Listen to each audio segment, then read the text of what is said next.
They were the heroes from the future, teenagers protecting the universe from those that would sow the seeds of chaos. Each had unique powers and abilities, and though they often had their differences, they came together to save the day as the Legion of Superheroes. Now, you can be a part of their adventures and learn the history of the future in the Legion Clubhouse. There are some villains that appear in this issue, Matthew, that really haven't been out of the picture for that long. About 10 issues, give or take. Adventure Comics number 365, Escape of the Fatal Five, published February 1968. Written by Jim Shooter with art by Kurt Swan from Shooter Layouts. A once peaceful world goes on the warpath, and only the newest Legionnaire can help the team figure out why. 365, and this is a big first. This has a lot of interesting moments in it. One of the big ones is that we are introduced to Shadow Lass, and this is a big deal in this issue. Yep. There's an even bigger first, though, and you get to see it before you even open the comic. Is that the cover of somebody reaching their hands out, and then the total reveal on the cover that says the escape of the Fatal Five? Yep. But more than that, it's a cover that's drawn by Neil Adams. This is the first. Really?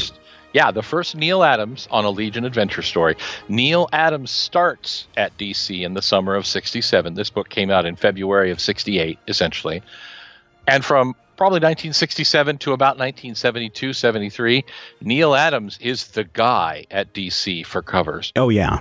All of those really striking killer covers like Superman smashing the kryptonite chains, or the one where Superman's being rocketed into the sun.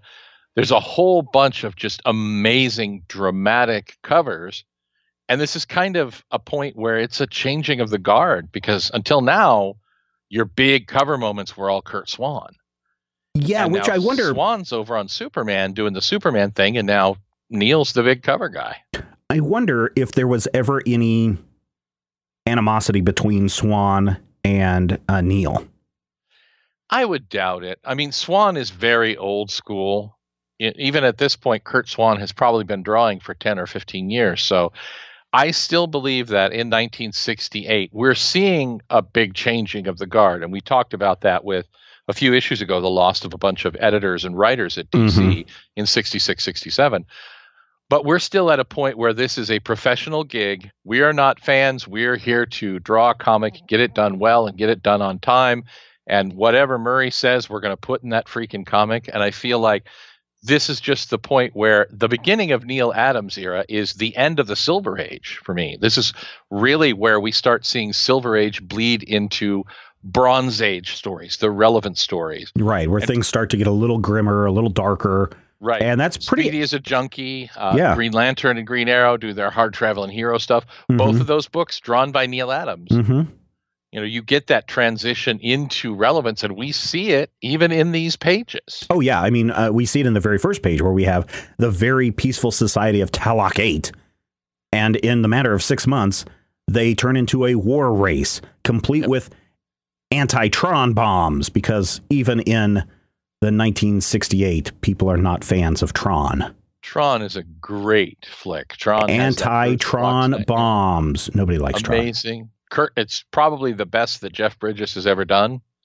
Maybe. Yeah, it's better than The Big Lebowski. It's better than The Fisher King. It's better than The Fabulous Baker Boys. I feel like Tron is really his what do they call that in France? His Tour de France? No, his Coupe de Gracie. Yeah. The interesting thing is that just a few months from the release of this issue, this is February 1968, and we're talking about anti-Tron bombs and anti-nuclear bombs and these kinds of things. The Nuclear Non-Proliferation Treaty is going to be signed. It's being worked on right now. Yep. And I'm wondering if this was something that was in the news at the time, if there were talks about denuclearization, and if this was something that was ongoing, or if suddenly Americans woke up on July 2nd And the news was the president and the Russians all signed an agreement today about non-nuclear proliferation. It was almost certainly in the news because remember, this is a 17-year-old kid writing, well, almost 18 now, but he is basically a sponge for the things that are happening in the world. I feel like the fact that this story begins with a mysterious, quote unquote, third world planet for all intents and purposes, suddenly becoming a dangerous quasi-nuclear power with their forbidden antitron bombs. That I don't think you can read that as anything but a topical reference to the non-proliferation treaties. Right. And certainly with the things that are going on in Vietnam, and we've talked about this before about how Shooter had to have been deeply keyed into what was going on. I still need to do some research to see if he was ever an anti-war person or if he was just an observer or if there was something else that kind of struck these war chords. But certainly he's tapping into the zeitgeist, and he's actually tapping into some of the technology at the time, because what's happening is the United Planets director says, hey, we need to drop you guys into enemy territory on this Talok, and we're going to send you in with someone who is a Talokian. And we're going to have you do this using a halo jump or a hey-ho jump, which is interesting because a halo jump is the high altitude, low open jump where you jump out really high and you wait until you're like 30,000 feet before you deploy your parachute. Right. And then the hey-ho jump is the high altitude, high opening or high deployment, which is where almost this minute that you jump out of the plane at the high altitude, 30,000 feet or whatever, that's when you open up your chute. And it can take up to 30 minutes if you're doing the hey-ho jump. It can take you 30 minutes or more to land. I think it's actually pronounced ha-ha. It might be, but Joe Kittering was the first person to perform a halo jump in 1960. The first time that the halo jump was used in combat, Vietnam War, right around this time. Yep. But I'm not sure. Go ahead. That's actually really interesting to me because it immediately sets up, because we see immediately, hey, I'm Shadowlass, the heroine of Talok. And everybody's like, yeah, okay. Shadowlass is clearly an established person, and she's taking lead on this Legion mission. She is treated immediately as an equal and a compeer by Superboy and Brainiac 5, who, as we've seen previously, are, what's the word I'm looking for? Teenage jerks sometimes. So it's a really strong introduction for the character, because all of a sudden she's like, hey, we're going to my home planet. I'm in charge. I'm going to show you around. That's neat to me. It is, but what are Shadowlass's powers? Shadowlass has the ability to create fields of absolute darkness and control them and basically make things super dark. And what about what's her name over there that was kicked out because your powers only work at night? You're going to make the Night Girl reference? Night Girl has the powers that only work in darkness. It seems like these two would be a 1-2 combination, and both their skins are blue, and they're both women, so they should team up and really be the Destructicons of the Legion of Superheroes. Night Girl is not blue. She has standard Caucasian skin. Oh, that's right. Yep. Doesn't matter. They're both blue.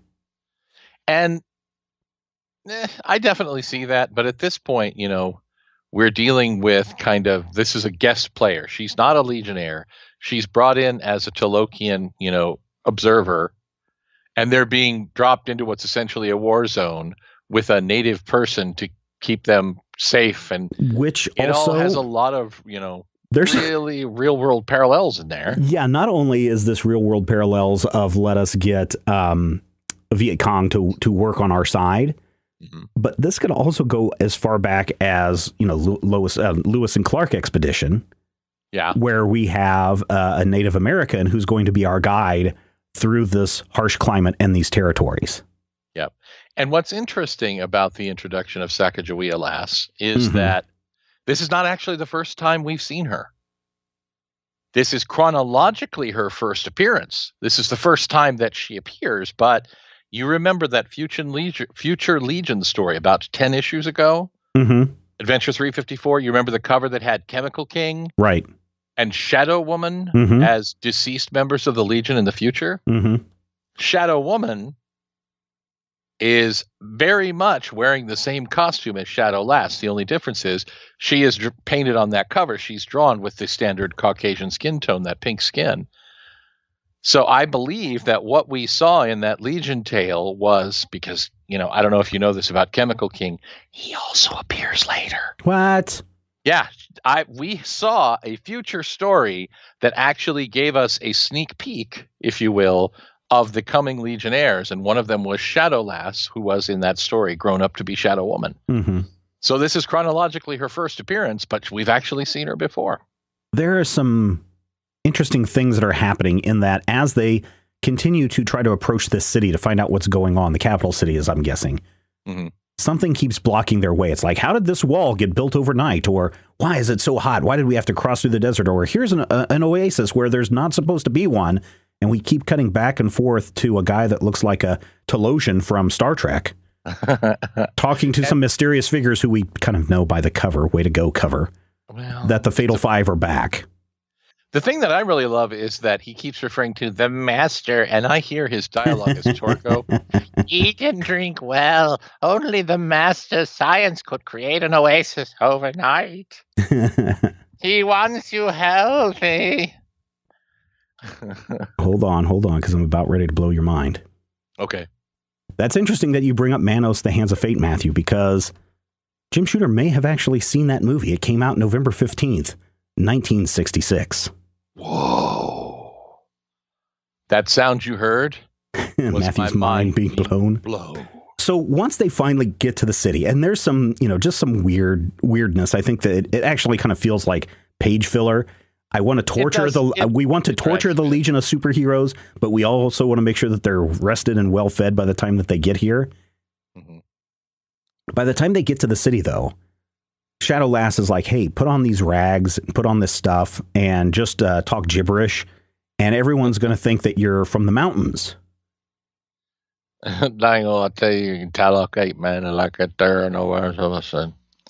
Yeah, there's this really, even in space, mountain folk are seen as morons. Earl Hamner will have some things to say about that 3 or 4 years after this book comes out, so we'll just wait till then. On our new podcast, The Waltons Clubhouse, where we discover the origins of Ben and John Boy. But Yakko Menor, babbling idiots. Yakko Menor, isn't he the eldest of the Warner brothers? Foolish, ignorant savages! This is the Citadel, the fortress. No, uncomprehending imbeciles. No, uncomprehending imbeciles. You cannot enter. Go away. To which Karate Kid responds with "Hotwa chop." I kind of love that moment, and I in my mind, in my heart, I feel like the irritation on Val Ormar's face in that moment is entirely because of this big blue racist jerk who's hollering at them. And it's not, I'm a Legionnaire on a mission. It's, I just want to shut up this guy talking smack on the nice mountain people. So they finally get into the Citadel and they're walking around, and there's some very, big architecture. I mean, we're starting to look at stuff that might be Forbidden Planet-esque, or certainly stuff that might be inspired by Jack Kirby in a few years, or Kirby-esque. Oh, there's definitely Kirby by 67. Kirby would have been doing Fantastic Four for 6 years at this point. But there is something that is said once they're inside that really surprised me. What's that? Why did our espionage squad have to be off on another mission? The espionage squad, well, I mean, and they do point out that Chameleon Boy and Invisible Kid would be great for this mission. And I feel like that's an important addition to the story, because if you ask yourself, why aren't we seeing Invisible Kid, Chameleon Boy, Phantom Girl, and Ultra Boy doing this mission? Because I think we need to have heroes that actually have some power. Ultra Boy has as much power as Superboy, depending on what time it is. Yeah. Because here's what happens. They all get trapped and are put into these these traps that they should not be able to escape from. Karate Kid is inside a diamond, the hardest substance in the universe. And Cosmic Boy is thrown into a cell with these giant flying balls, only they're not giant flying metal balls. They're some kind of carbonite that he cannot control. And, and Superboy is put into a atomic detonation chamber, and he's putting immense pressure on him to perform. And Brainiac is being put into the wall of spikes, and Shadow Lass is being inundated with light. Flooded with blinding radiance. Oh. I gotta say, as silly as some of these traps are, I mean, they're really well thought out, and I really enjoyed how the heroes had to overcome each one of these traps in a way that made sense, right? Yes. So like Cosmic Boy is like, hey, I will use my magnetic powers on these walls to make sure that the balls, are able to bust through the walls. And Superboy is like, oh, wait a minute. Dumb me. I'm using my Earth level Superman powers. I need to unleash and rip out my Kryptonian Superman powers, which is something that I don't know if it's been done before in comics. I know that after this, certainly in more modern times, we've seen this Superman who's like, I've just been holding back this entire time because I can't use my full Krypton powers on you. And here we're seeing Jim Shooter say, oh yeah, Superboy is just holding back this entire time. Yeah. And that is that's a Silver Age thing that we see over and over again is, I have an unused reserve of strength because I've been holding back subconsciously.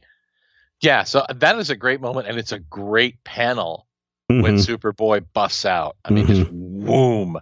And another great panel where Shadow Lass is like, how am I going to overcome all this light? I know, I will wrap my head in a blanket. If the ravenous bug bladder beast can't see you. I guess not. Then, you're going to be able to make your way out, which is kind of the process that goes on here. But it doesn't matter. They were all supposed to escape. As silly as some of these escape practices are, this was all a plot by the people in this other dimension because they're using the power that they have generated to escape from these traps to power the device that will allow them to come through the dimensional portal into our world. And who are those people, Stephen? They are the Fatal Five. Mono, the Hand of Fate.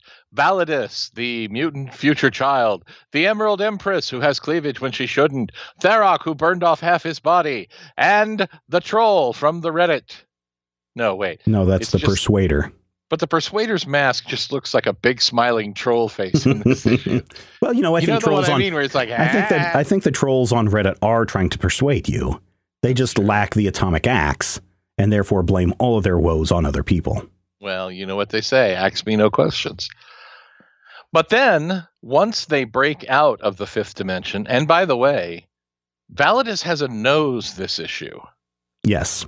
There is clearly a nose drawn on Validus's see-through faceplate, and that frightens me. A weird brain nose, or is it just like somebody was like, "Oh man, this is so disturbing. Give me something rock hard, and I'm going to scratch a nose onto your glass there." It could be they drew a Groucho nose in glasses so that he would not look so freaky.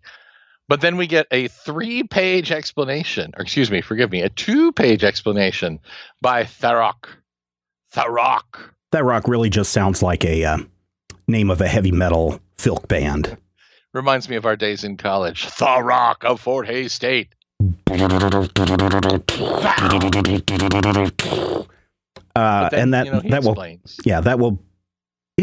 explains what's going on. Sort of, kind of. And of course, once again, miraculously, at the time when the Fatal Five is a big danger, we have exactly 5 Legionnaires available to fight them. I'm curious, though, that it seems like we just got rid of the Fatal Five. I know it seems that way, but it was a full 10 issues ago, almost a year in comic terms, which is a real eternity if you're looking at 10 months difference in 1967. Because remember, at this point, I believe Mort Weisinger's theory is your entire viewing audience turns over every 3 years, which is why we see that same story return. The Super Stalag of Space is exactly like the Legionnaires in prison. We get these stories that come back around. This one, thankfully, is not referential to anything else. But I think bringing back the Fatal Five at this point, especially after some of the issues in between weren't so stellar. I wonder if the Fatal Five were one of those phenomenal takeoff hits, kind of like Karate Kid, right? Where everyone is suddenly like, oh, we need more of this. And so now we're going to see like every 10 issues, the Fatal Five are going to be popping up their heads. Well, if you figure the sales figures take about 90 days to come in 1968, and your issues are going to be done a couple of months in advance, if we figure, okay, so the Fatal Five are seen in issue 356, they get sucked into an alternate dimension. 3 issues later, we get a thing that says, holy moly, everybody loves the Fatal Five. Somebody get work on that Fatal Five. 3 months after that, we get that book and it's in the air. The timing kind of works. Yeah, it'll be interesting to see if 5 episodes from now, if we're hitting another Fatal Five story.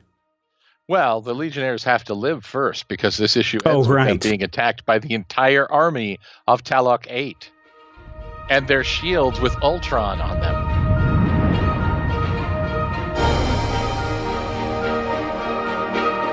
So here's this weird thing that I've noticed, Matthew, and this is both a societal thing, this is a time period thing, but it's also a weird alignment kind of thing. We've kind of talked about this before in that with the introduction of Karate Kid, Jim Shooter is a head of the karate, jiu-jitsu, ninja, super craze, craze that happened in the mid 70s, early 70s. Early 70s, yeah. But one thing that I have started to notice a lot in these comics are ads for Ketsugo, karate, you name the martial arts, it's in here. I even shared a couple of weeks ago a little funny ad about learn the secrets of the ninja.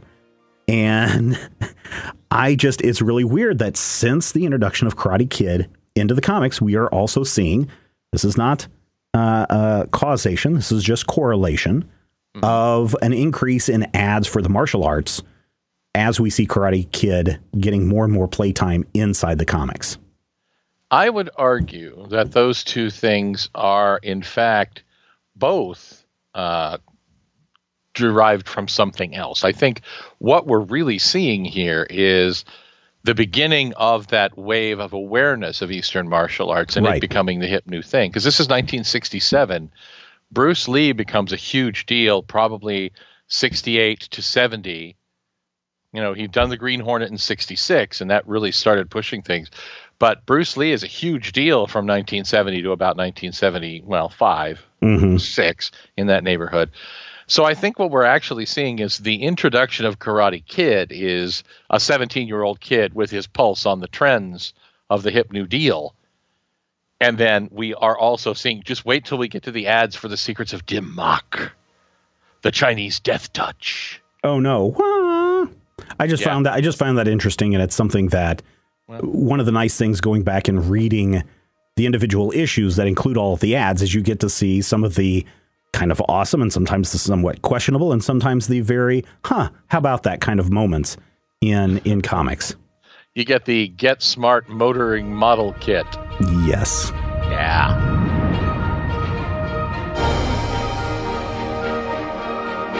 If you enjoy the show, we would appreciate your support. You can find out more and become a Legion Clubhouse member at patreon.com/major spoilers. 3 issues ago, we were talking about, it was actually like 2 or 3 episodes ago, we were talking about how somebody must not have been doing their ad sales because they put in the thing about here are all the Legion of Superheroes and their powers and stuff. Right. This issue also features the origins and powers of the Legion again. But this one is one we haven't seen in about 4 years because we see the origin and powers of the Legion drawn out as we last saw them in Adventure 316, with a few exceptions, because there's, of course, additional members. So there's about 4 pages of new members, including the substitute heroes. Right. We get new entries for Projectra, Karate Kid, Pharaoh Lad, Dream Girl. We get acknowledgement of Insect Queen and Kid Psycho. And they've gone back and altered the original art on Light Lass who was Lightning Lass in 316, and Duo Damsel, who was Triplicate Girl. Right. But otherwise, it's the same piece. It's just altered by, I think Al Plastino did additions to the art. And it's interesting to see this. And I'm kind of sad that this doesn't keep popping up repeatedly. In the 1980s Legion, we should have this show up with changes and additions and just new costumes drawn over those John Fort pictures from 1962. The only thing is, and these do pop up several more times. Now, I don't know how often they're going to pop up, but these do pop up multiple more times between now and the big wedding issue that comes up in Legion of Superheroes 200. Yeah. And I know that they pop up there, but I don't know. I guess I question, why is it happening so fast? Is this happening because there's such a demand for Legion of Superhero stories that there are so many new readers each month that are coming on board that they have to put this out so that everybody knows who everyone is? Is this something that is there because someone isn't able to fill ad space? Is this here because they are short on story pages? Because if you look at the number of pages that this takes up, 1, 2, 3, 4, 5, 6, 7, 8 pages of content, including the 2 text pages of the descriptions of their stuff. That's a backup story. It is. And I actually prefer it that way because we are dealing with a team that has 25 active living members and, 4 backups, and the Legion of Substitute Heroes are 6 people. We haven't seen this little thing. I think it's like, if you listen to one of our other podcasts, Critical Hit, which is a live action role play podcast, our main storyline for the last several years has been the Void Saga. And every few episodes we'll start with Rodrigo saying, all right, let's describe the characters so everyone remembers what they look like. I really love it when that happens. And I feel like this is what that is. This is, for those of you who are just tuning in, this is what the Saturn Girl thing is about. Or if you haven't ever seen Mon-El, because he hasn't been in like the last 7 issues or something, you can see, hey, here's Mon-El, and he's doing his Mon-El thing. Oh, don't get me wrong. I'm not saying that this is a bad thing, but the thing that I have to question is, why is it happening so often? And the thing that we're seeing here in Adventure Comics, remember a couple of episodes ago, we were talking about how the Superboy backup stories were fading away. And now we have 8 pages of content that are replaced, which could have been a backup story, a Superboy story or whatever, gone. And so I think this is one of those. No, I'm not saying it's bad, but I'm just saying that here's a definite indicator of where the age of the backup is starting to go away in favor of a single issue story that is now taking place across multiple issues. And we're also seeing the beginnings, and I really do believe that I have said many times, where goeth the Legion, there goeth comics. This is the beginning of the obsessive, slavish attention to detail and continuity. Knowing all 35 members of the Legion and the subs and the super pets, and knowing their joining order and having everything squared away, and knowing their home planets and their real names. This is where we start having those moments where, well, Spider-Man clearly can't be here because in Marvel Team Up number 75, he was still in the Caribbean.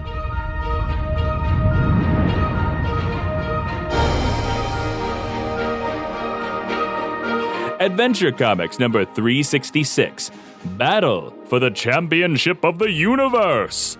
Published March 1968. Written by Jim Shooter with art by Kurt Swan from Shooter Layouts. The worst villains in the galaxy force the Legionnaires to fight to the death.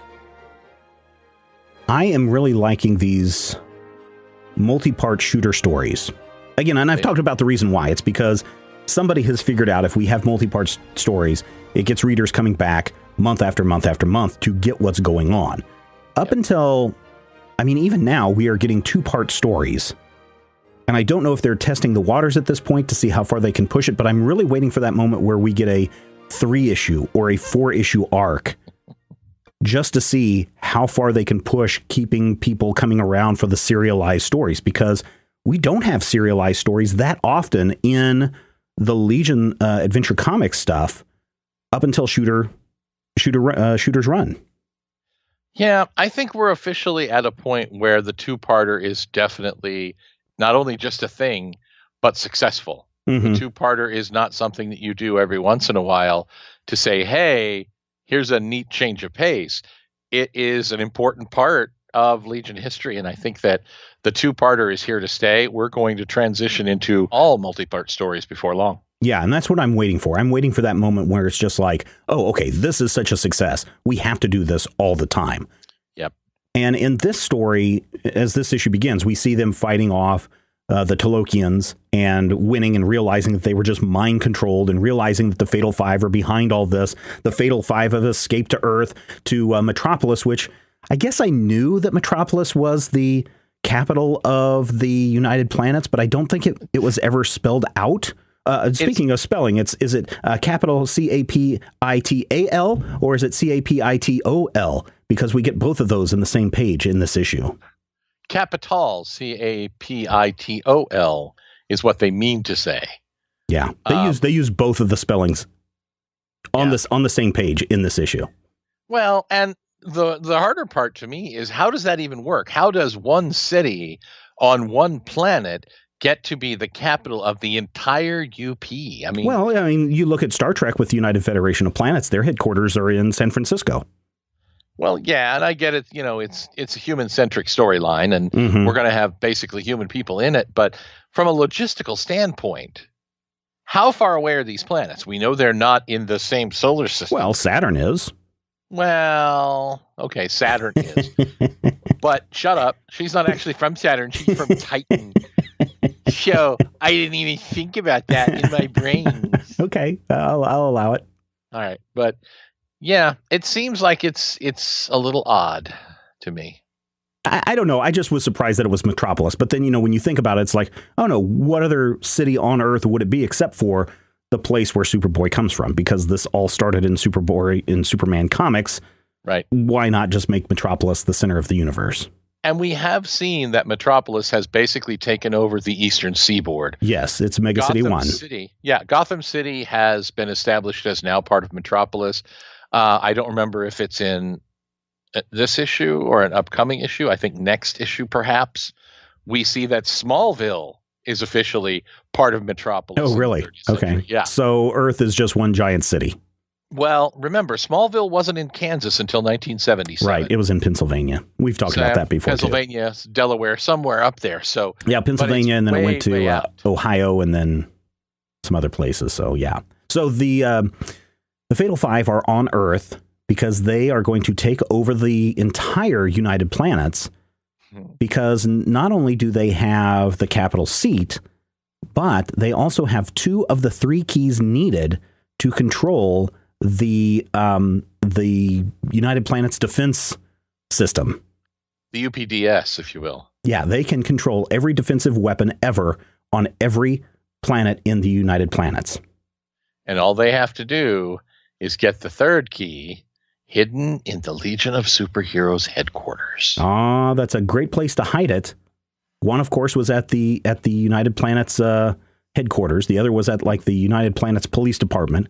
And the third would have to be at the Legion of Superheroes Clubhouse, that big rocket ship that's upside down. And so they go there thinking it's going to be easy, quick grabs, but they find that the Legion are already there. Yep. And they're basically prepared. You have your Brainiac 5 doing his Brainiac thing, and you have your Superboy being a Superboy. So as soon as they try and break into the clubhouse, which is huge now. I know, right? This is the thing. I believe that the clubhouse has to be a tesseract. It might be. I mean, we've talked about that, how it's bigger on the inside than the outside. If we go back to the very first appearance of the Legion Clubhouse, it is essentially the size of a phone booth, and yet 13 people at the time can fit in there without a problem and have plenty of space to roam around. In this issue, we see the clubhouse up close, and Persuader is not a small man. It is like 15 or 20 Persuaders deep. It's taller than Validus. Yeah, and Validus is 30 feet tall. Yeah. So yeah, it is huge. It's enormous. It's also booby-trapped, and Brainiac 5 immediately blasts them as they try to come in the door. Except for Validus. I mean, nothing can move that guy. Nothing moves the Validus. Shadowlass does get injured, and there's this moment where, it seems like there might be some romantic interest going on. I hate that. I hate the fact that Shadowlass indicates that she only came along on the Legion mission because of her crush on Brainiac 5. I don't know if it's, I think it's implied that there's a crush, because she says in one panel, he's brilliant, strong-willed, proud, handsome, and so logical. Maybe if he had a little less logic, he'd realize why I came. And I think as readers, we are supposed to, no, I think we as readers are supposed to say, oh, she's got a crush on him. Mm-hmm. Because then on the very next panel, Brainiac is thinking to himself, she's so foolhardy, frail, and beautiful. The way she stares at me with those dark eyes as if, bah, illogical. Illogical. But we really find out that the reason why she came along is because she's always dreamed of becoming a Legionnaire, and she hoped that by helping them, that they would induct her into the Legion of Superheroes. And that's sure enough what happens when they're like, well, there's 4 of us and 5 of them. How are we going to defeat them? And Shadowlass says, no, I'm fighting too, if you'll just make me a member. And they're like, yes, we will vote you in. Which, does it work that way? It does, because Brainiac 5 is currently the deputy leader. Ah, okay. And he can make these decisions. But yeah, it's a nice moment when they bring her in. And you have to look at this. She's the first Legionnaire to basically just walk up and through force of will and personality say, you should make me a Legionnaire, and have everybody go, okay. I mean, seriously. And she's key to last issue. Yeah. She's key to the end of this issue. Has a Legionnaire ever had such an impressive debut? Karate Kid. Yeah, I would argue Karate Kid. That's probably it, though. So if we're seeing a pattern forming, Jim Shooter, I don't know if during the Jim Shooter era, and I'm just talking about Jim Shooter stories, not the ones where a fill-in writer has stepped up, or they're using an old story. But has he done a Legion tryout yet? Or have they all been... I can't remember. Yeah, I can't remember either, but it feels like his modus operandi when introducing new Legion is, hey, stranger, whether it be Ron Vidar or whether it be Karate Kid or whether it be Shadowlass, we're going to introduce you naturally into the story, not through a tryout, which, as great as the tryouts are, they tend to be a little silly. Right. We're going to introduce you, and then we're going to show the reader why they are so valuable through their actions and deeds, and that is what's going to convince the Legion to bring this person in or not bring this person in, not some silly tryout where it's like, okay, show us your power. Okay, that's a cool power. Yep. You're in, which I think is a really great way of storytelling. And it's a lot more natural, and it's a lot less gimmicky. Yeah, it's the show don't tell method. We're not going to tell you, here's a great hero from Planet X. We're going to have them show up, do something awesome, and then be the great hero. But of course, you know, she doesn't have a whole lot of choice to fight with the Legion. They're fenced in with atomic barbed wire. Atomic barbed wire death match. I think Mick Foley won one of those in '89. Now, I'm trying to look in these subsequent pages where the suitcase is hanging from that is filled with all the money. Actually, I think it's just the world title belt. It's a Legion flight ring hanging above the ring. I do like that Shadowlass and Emerald Eye get to take on each other, and that she uses her darkness powers to block out the Emerald Eye of Ekron. She takes down the Emerald Empress almost immediately. Mm-hmm. It is a short fight. Empress gets in one shot. Shadowlass takes the eye down and punches the Emerald Empress in the face. Meanwhile, the darkness that she casts, I cast darkness, is enough to let all of the other Legion members escape, and they are able to eventually work on them hard enough, or at least long enough, until the United Planet forces show up and they have to make their escape, which, I don't know, Validus, an atomic axe, the Emerald Eye, a smart guy, and a guy that can disintegrate anything at touch could pretty much take on all of the UP forces. It's a full-on battleship armada, though. I mean, even the Fatal Five understands that, you know, the better part of valor is discretion. I guess, it's to run away. So they discretion get out. So everything is good. Fatal Five are run away. And it's time to do the real work, repairing the Legion Clubhouse, at which point Karate Kid's like, sorry, too tired. Okay, here's something important, Stephen. What's that? Place your hand to your forehead and begin humming the Battle Hymn of the Republic. Yeah? This is the final use by the primary Legion team of the inverted rocket ship Clubhouse. It is wrecked in this issue, and it does not come back into service. Until? It doesn't. They actually turn it over to the substitute heroes who rebuild it. The Legion is about to build their first new gleaming, shiny Legion headquarters. This is the end of an era.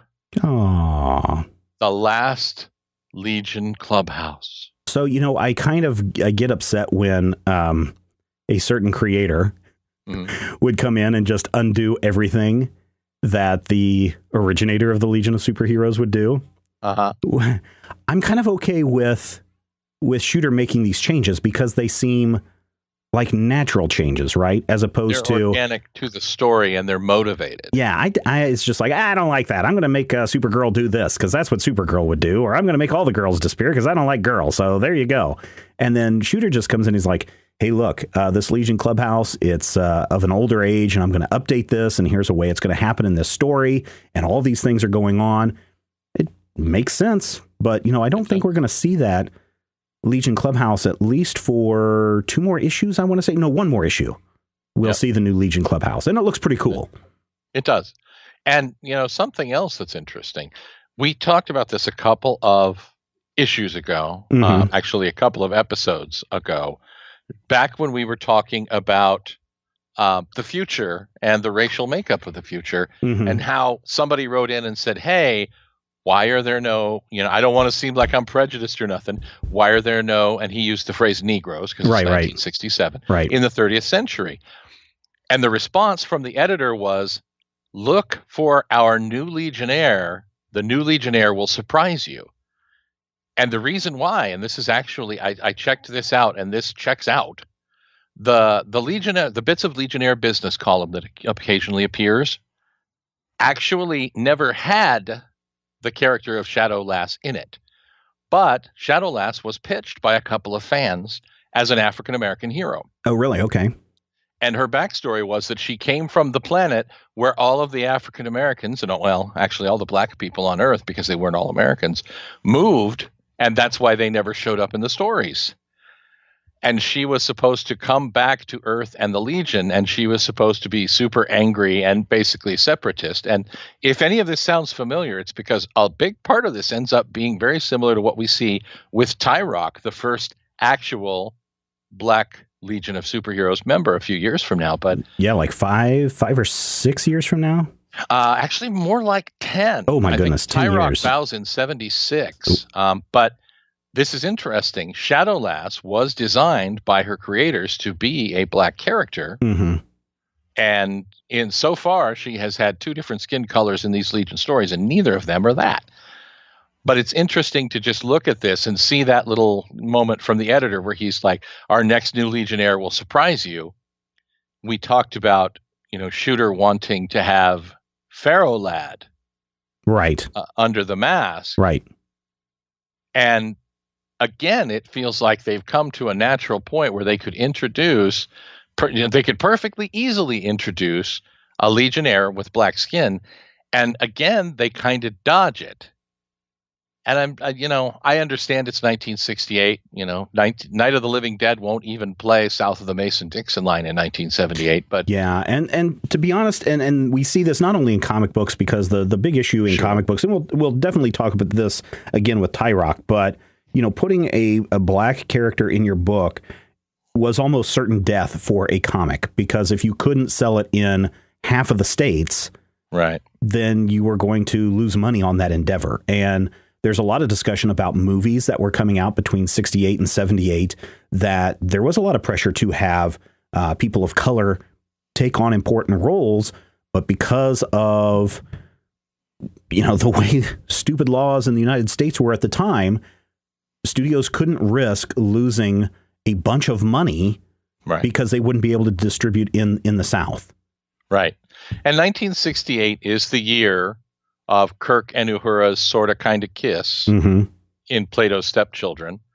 And if you actually look at the presentation of Shadow Lass and, the design of her face and the design of her hair, you kind of wonder if they didn't intend to try and just, we're going to do this, we're going to get it done. And somebody in editorial went, no, we can't. We have to back away from it. Literally just make her blue. We have talked before about a certain person working at DC who was not in favor of having people of color in comics. That is very true. And so that's probably going on here as well. I would absolutely agree with you. And it's kind of a shame. But on the other hand, it does give us another clearly alien Legionnaire. Mm-hmm. Yes. Now, I don't know if she has all aliens, but years in this appearance. Well, yes, but she looks alien. Right. I mean, she's alien because she's different from everybody else. She eventually ends up having pointed ears, and I don't know that she does in these stories. I'm going through several issues at the moment, and I don't see them popping up, for lack of a better word. But yeah, I don't see them spocking up, if you will. Right. Yeah. Right. Interesting. So what did you think of this two-parter series? I rather enjoyed it because I like the Fatal Five. I always thought that they're some really good villains, as I've talked about before. I also like the challenges that the Legion members are put into. They don't seem contrived. They don't seem, for lack of a better word, dumb. But I thought it was kind of a smart couple of issues, and it made a lot of sense. This is a great two-parter because it makes sense in character sense, it makes sense in universe, and it makes sense as a reader. You don't have to say, well, why doesn't Superboy just do something? Why doesn't Superboy just unleash his full Kryptonian strength and smash his way out of this clearly Red Sun created trap? And he does. Mm-hmm. But more importantly, it gives some Legionnaires who haven't been in the spotlight for a while in Cosmic Boy, and to a lesser degree Brainiac, it gives them some new press, and it gives Shadowlass a killer appearance just to jump in. This is probably, I want to say, the strongest Legion debut. I would say this is even better than Karate Kid's. Really? Because Karate Kid, remember, through half that story was, oh, is he the traitor? And he was acting all weird and squirrely. Yeah. Shadowlass doesn't have any weird and squirrely. Shadowlass is just like, boom, I'm here, I'm awesome, I'm also powder blue, now deal with it. Yeah.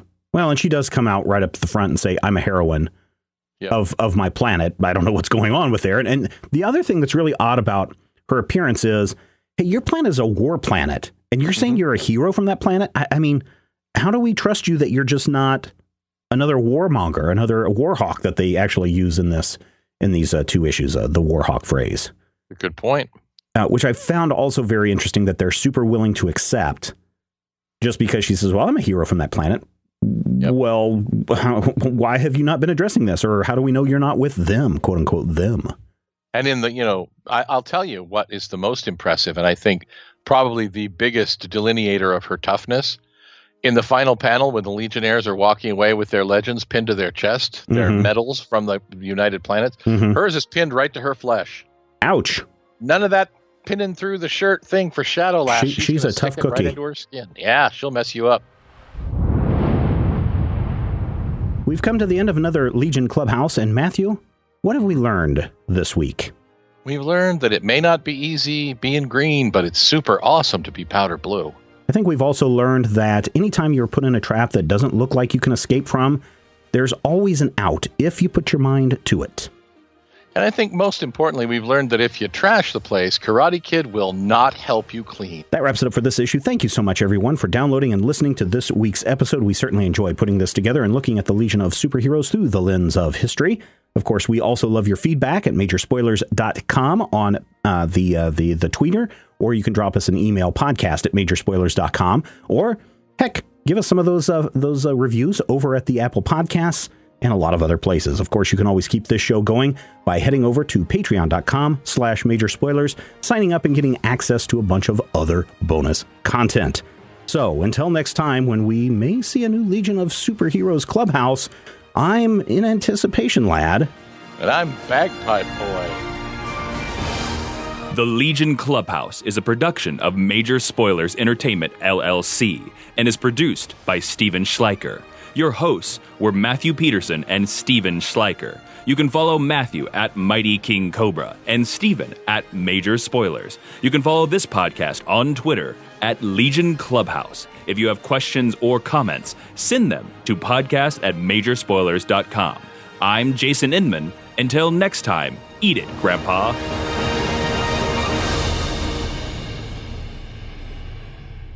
This podcast is copyright 2019 by Major Spoilers Entertainment, LLC.